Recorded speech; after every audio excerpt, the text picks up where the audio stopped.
আল্লাহ সুবহানাহু ওয়া তাআলা আর এক আয়াতে বলেন, ইয়াউমা লা ইয়ানফাউ মালুন ওয়ালা বানুন ইল্লা মান আতাল্লাহ বিকলবিন সালিম। কঠিন কিয়ামতের মাঠে তোমাদের ধন সম্পদ এবং তোমাদের সন্তান সন্ততি কোনো কাজে দিবে না, শুধু কাজে দিবে যে স্বচ্ছ হৃদয় নিয়ে উপস্থিত হয়েছে। ইল্লা মান আতা বিকলবিন সালিম। স্বচ্ছ হৃদয় কি? স্বচ্ছ হৃদয় যেটা আমরা আলোচনা করতেছি, নাফসে মুতমাইন্না, প্রশান্ত হৃদয়। এবং ওই হৃদয়ের বৈশিষ্ট্য কি, ওই হৃদয়ের কাজ কি, সেটাও আমরা তুলে ধরবো আপনাদের সামনে। স্বচ্ছ হৃদয় যেমন সকল অপবিত্রতা থেকে পবিত্র থাকে, ঠিক তেমনি যত স্বর্ণালঙ্কার আছে সকল স্বর্ণালঙ্কার দিয়ে সাজানো গোছানো থাকে। একটা ময়লা শরীরে, একটা অপরিষ্কার অপরিচ্ছন্ন শরীরে যদি আপনি গয়নাগাটি দেন, সুন্দর পোশাক দেন, ভালো লাগবে না। তাহলে নারীরা যখন সুন্দর পোশাক পরিধান করে তখন তার আগে সে তার শরীরকে পরিষ্কার এবং পরিচ্ছন্ন করে, গোসল করে, ঠিক আছে? তারপরে তার উপরে সে সুন্দর স্বর্ণ এবং গয়নাগাটি এবং পোশাক আশাক পরিধান করে। তাহলে কালবে সালিম, স্বচ্ছ হৃদয় হচ্ছে দুইটা, এক সকল অপবিত্রতা থেকে পবিত্র, আর দুই ওখানে প্রচুর স্বর্ণালঙ্কার আছে। তাহলে অপবিত্রতাগুলো কি কি? যেমন সবচেয়ে বড় অপবিত্রতা হচ্ছে শিরক। তাহলে কালবে সালিমের প্রথম বৈশিষ্ট্য হচ্ছে, স্বচ্ছ হৃদয়ের প্রথম বৈশিষ্ট্য হচ্ছে, প্রশান্ত হৃদয়ের প্রথম বৈশিষ্ট্য হচ্ছে সে তাওহীদে বিশ্বাসী। এবং কোনভাবে তাওহীদে বিশ্বাসী? আমরা শুধু যেইভাবে বুঝি সেইভাবে নয়। যেমন আমরা কিন্তু তাওহীদকে এতটুকুর মধ্যে সীমাবদ্ধ করে নিয়েছি যে ঠিক আছে, আমি তাবিজ লাগালাম না, আমি কবরে গেলাম না, আমি কবরের কাছে চাইলাম না, তাহলে আমি তাওহীদপন্থী। কিন্তু ঠিকই আমার অন্তরে টাকার নেশা আছে, ঠিকই আমার অন্তরে আর একজন নারীর নেশা আছে, ঠিকই আমার অন্তরে ক্ষমতা এবং মর্যাদার লোভ এবং নেশা আছে। তাহলে অন্তরের পবিত্রতা মানে, অন্তরে পূর্ণাঙ্গ তাওহীদ মানে সব কিছু আল্লাহ কেন্দ্রিক, সব কিছু। শুধু ওই দোয়া এবং ইবাদত নয়, শুধু দোয়া এবং ইবাদতে আপনি তাবিজ কবজে সেটা নয়, সব কিছু আপনার কাছে আল্লাহ সুবহানাহু তাআলার ভালোবাসার চাইতে, আল্লাহ সুবহানাহু তাআলার সাথে সম্পর্কের চাইতে এই নফস, এই কলব, এই রুহের কাছে আর কোনো কিছুই পৃথিবীতে প্রিয় নয়। সে তখন সকল কিছুর ঊর্ধ্বে উঠে যায়।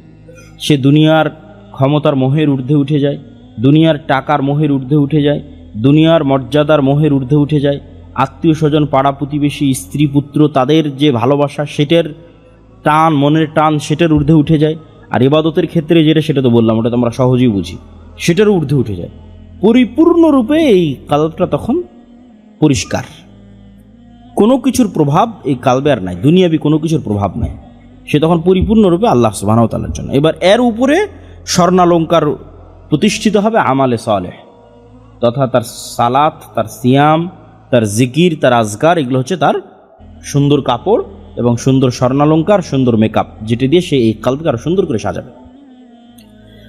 তাহলে স্বচ্ছ হৃদয়ের দুটো বৈশিষ্ট্য, একটা হচ্ছে সকল অপবিত্রতা থেকে পবিত্র, আর আরেকটা হচ্ছে স্বর্ণালঙ্কার দিয়ে সাজানো। তো সকল অপবিত্রতা থেকে পবিত্র মানে পরিপূর্ণরূপে তাওহীদ, শতভাগ তাওহীদ, মানে শুধু ইবাদতের ক্ষেত্রে নয়, সকল ক্ষেত্রে, জীবনের প্রত্যেক ক্ষেত্রে প্রাধান্য পায় আল্লাহ সুবহানাহু ওয়া তাআলার সন্তুষ্টি। ওয়া আম্মা মান তাগা ওয়া আসারাল হায়াতাদ দুনিয়া ফা ইন্নাল জাহিমা হিয়াল মাওয়া। যারা দুনিয়ার জীবনকে প্রাধান্য দিয়েছে, যারা নিজের মনের চাওয়াকে প্রাধান্য দিয়েছে, তাদের থাকার জায়গা জাহান্নাম। ওয়া আম্মা মান খাফা মাকামা রাব্বিহি ওয়া নাহান নাফসা আনিল হাওয়া। আর যে তার প্রতিপালকের মর্যাদা, প্রতিপালকের ভীতি, প্রতিপালকের ভালোবাসাকে চোখের সামনে রেখে, তার চোখ যখন লজ্জায় অবনত হয়ে আসে, ওয়ানাহান নাফসা আনিল হাওয়া, এই প্রতিপালককে সামনে রেখে সে তার নিজের নাফসকে সব কিছু থেকে বিরত রেখেছে। আনিল হাওয়া, তার মনের যা চাওয়া, সব চাওয়া থেকে বিরত রেখেছে। কি কারণে? খাফা মাকামা রাব্বি, আল্লাহর যে স্থান তার কলবে প্রতিষ্ঠিত আছে, আল্লাহর যে মর্যাদা এবং সম্মান, আল্লাহ সুবহানাহু ওয়া তাআলার যে ভীতি, প্রভাব এবং প্রতিপত্তি তার কলবে প্রতিষ্ঠিত আছে, এইটাকে সামনে রেখে ওয়ানাহান নাফসা আনিল হাওয়া, তার নাফসকে সে সকল গুনাহের কাজ থেকে বিরত রেখেছে। ফা ইন্নাল জান্নাতা হিয়াল মাওয়া, তাহলে তার থাকার জায়গা হচ্ছে জান্নাত। তাহলে যে ব্যক্তি তার নাফসকে ছেড়ে দিল, ইবনুল কাইয়িম রাহিমাহুল্লাহ বলছে যে মানুষ তার নাফসকে যত বেশি ছাড় দিবে, জাহান্নামে তার শরীর তত বড় হবে। জাহান্নামীদের যে শরীরের বড়র কথা আপনারা শাইখ আব্দুর রাজ্জাক বিন ইউসুফের বক্তব্যে শুনেছেন, যে এক কাঁধ থেকে আর এক কাঁধের দূরত্ব এত, এক কান থেকে আর এক কানের দূরত্ব এত, চামড়ার মোটা এত, বিস্তর বিবরণ। এর মধ্যেই মরণ একদিন আসবে বইয়ের মধ্যেও আছে এবং শেখ আব্দুর রাজ্জাক মিসরির বক্তব্যেও আছে। ইবনুল কাইয়িম রাহিমাহুল্লাহ বলছেন এটা মূলত দুনিয়াতে থাকা অবস্থায় তার নাফসের চাহিদাকে সে যত ছাড় দিয়েছে ওইভাবে জাহান্নামে তার শরীর বড় হবে, আর ওইটাকে সে যত সংকীর্ণ করে রেখেছে আল্লাহ সুবহানাহু ওয়া তাআলার ভয়ে ওইভাবে সে জান্নাতে প্রবেশ করবে। ওয়া আম্মা মান খাফা মাকাম রাব্বিহি ওয়া নাহা আন-নাফসা ফাইন্নাল জান্নাতা হিয়াল মাওয়া। ইয়া আইয়াতুহান নাফসুল মুতমাইন্নাহ ইরজিই ইলা রাব্বিকি রাযিয়াতাম মারদিয়াহ। হে প্রশান্ত হৃদয়, তুমি সন্তুষ্ট অবস্থায় তোমার প্রতিপালকের নিকটে ফিরে যাও।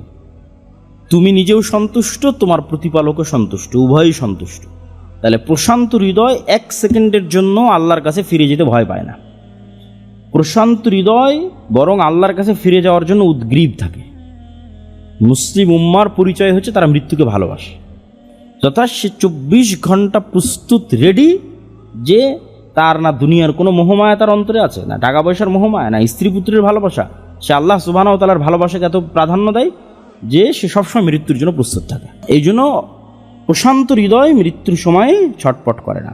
করোনা ভাইরাসের সময় মেডিকেল এবং ক্লিনিকগুলোতে যেহেতু আমার যাওয়ার সুযোগ হয়েছে, যখন একদম খুব ভয়ঙ্কর সময়, তখন মানুষের বাঁচার জন্য যে তাড়না, মানুষের বাঁচার জন্য যে আবেগ, যে চেষ্টা, যে মানুষের হৃদয়কে অস্থির করে দিত। তা আমি ওই সময় অনেক মানুষের কাছে গিয়ে যখন এই নাসিহাটা করতাম, দেখতাম যে প্রশান্ত হয়ে গেছে হৃদয়। আমি গিয়ে নাসিহা করতাম, দেখেন আজ হোক অথবা কাল হোক আপনাকে মৃত্যুবরণ করাই লাগবে। বাঁচার জন্য তো আপনার আত্মীয় স্বজন চেষ্টা করছে, কিন্তু আপনি মৃত্যুর জন্য প্রস্তুতি নেন। আপনি নিজের নাফসকে প্রশান্ত করে ফেলেন যে না, ঠিক আছে আমাকে মারা যেতেই হবে, এই মনে করে আপনি এখন জিকির আজকার, তাসবিহ তাহলিল এবং ইস্তেগফারে ব্যস্ত থাকেন।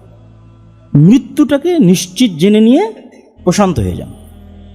কেন এই জিনিসটা আমি করোনার সময় আমার দাদির মধ্যেও দেখেছিলাম, যে উনি মৃত্যুর জন্য প্রস্তুত ছিলেন, যে ওনাকে বাঁচার জন্য মেডিকেলে নিয়ে যাওয়া হোক, ক্লিনিকে নিয়ে যাওয়া হোক, আইসিইউতে নিয়ে যাওয়া হোক, অক্সিজেন দেওয়া হোক, সব অফ। ওনার যতক্ষণ হুঁশ ছিল না, দরকার নেই, আমার হায়াতের সময় শেষে এসেছে, আমাকে চলে যেতে হবে, অতএব এগুলো করে কষ্ট দিও না এবং নিজেরাও কষ্ট করো না। তাই এরকম প্রশান্ত হৃদয়ের মানুষেরা মৃত্যুর জন্য এবং আল্লাহর সাথে সাক্ষাতের জন্য ইয়াজুন্নুনা আন্নাহুম মুলাকুল্লাহ, তারা দৃঢ়ভাবে বিশ্বাস করে যে তারা তাদের প্রতিপালকের সাথে সাক্ষাৎ করবে, এই জন্য তারা প্রস্তুত থাকে।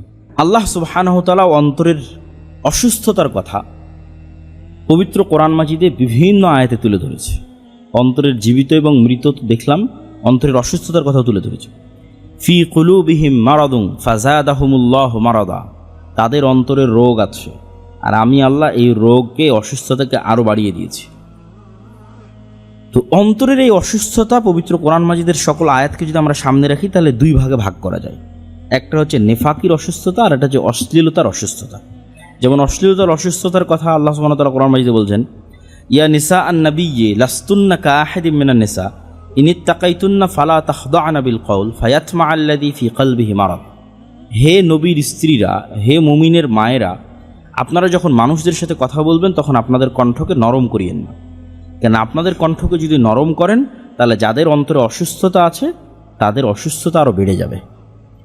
তাহলে অন্তরের একটা অসুস্থতা হচ্ছে অশ্লীলতার প্রতি টান এবং আগ্রহ, আর আরেকটা অসুস্থতা হচ্ছে নেফাকি, যেটা আল্লাহ সুবহানাহু ওয়া তাআলা মুনাফিকের ক্ষেত্রে বলেছেন, ইয ক্বালাল মুনাফিকুনা ওয়াল্লাযীনা ফি কুলুবিহিম মারাদ। মুনাফিকিরা যাদের অন্তরে অসুস্থতা আছে তথা ঈমান নিয়ে তারা মানুষের সাথে ধোঁকার খেলায় মত্ত আছে, মিথ্যা কথা বলা, আমানতের খেয়ানত করা, ওয়াদা ভঙ্গ করা, যে দায়িত্বে আছে সেই দায়িত্বে সঠিকভাবে পালন না করা, সত্যবাদিতা এবং ন্যায়পরায়ণতার ঘাটতি করা, এগুলো সব হচ্ছে নেফাকি, মুনাফিকের আলামত। এই আত্মাগুলো অসুস্থ, এই আত্মাগুলো অসুস্থ আত্মা, যারা সামান্য একটা টাকার জন্য, সামান্য একটা পদের জন্য লবিং লিয়াজু, ঠিক আছে, মনোনয়ন নেওয়ার জন্য এই লবিং লিয়াজু করতে গিয়ে মিথ্যা বলা, দুর্নীতি করা, টাকার লেনদেন করা, ঠিক আছে, এই কাজগুলো যারা করে তারাও, তাদের আত্মাগুলো অসুস্থ। এই অসুস্থতাটা হচ্ছে নেফাকির অসুস্থতা। এই আত্মাগুলো পরিপূর্ণরূপে সুস্থ নয়।